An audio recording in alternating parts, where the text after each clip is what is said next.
আজকে আমি ডিমের তরকারি করব, ডিম আলু।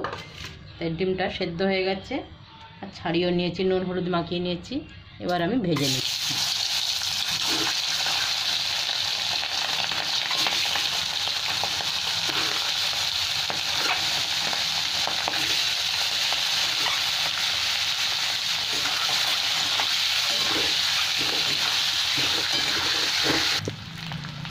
এখানে ডিমগুলো আমার ভাজা হয়ে গেছে, এবার আমি উঠিয়ে নিচ্ছি। এই তেলের মধ্যেই আলুগুলো ভেজে নেব।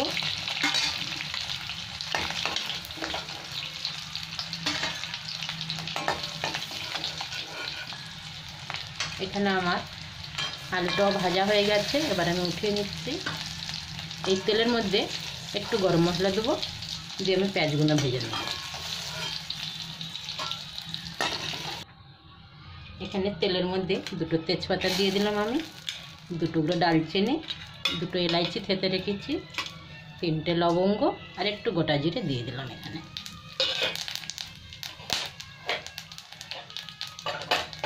এবার আমি পেঁয়াজটা দিয়ে দিচ্ছি, চপারে চপ করে দিয়েছি দুটো পেঁয়াজ, এটা দিয়ে দিলাম। এখানে আমার পেঁয়াজটা ভালো করে ভাজা হয়ে গেছে, এবার আমি হলুদ দিয়ে দিলাম, সাথে কাশ্মীরি লঙ্কার গুঁড়ো দিয়ে দিচ্ছি, 1.5 চামচ দিয়ে দিলাম। এখানে জিরে ধনে পাউডারটা এটাও দিয়ে দিলাম, 1.5 চামচ দিচ্ছি। এটা একটু ভেজে নেব 1-2 মিনিট, তারপর আমি টমেটোটা দিয়ে দেব।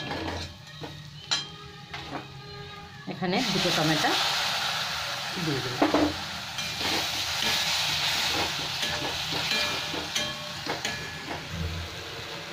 এখানে আমার মশলাটা খুব ভালো হয়ে গেছে, তেলও ছেড়ে দিয়েছে।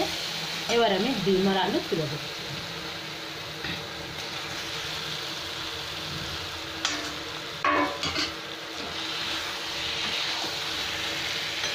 এদিকে গরম জল আমার হয়ে গেছে, গরম জলটা ঢেলে দেবো।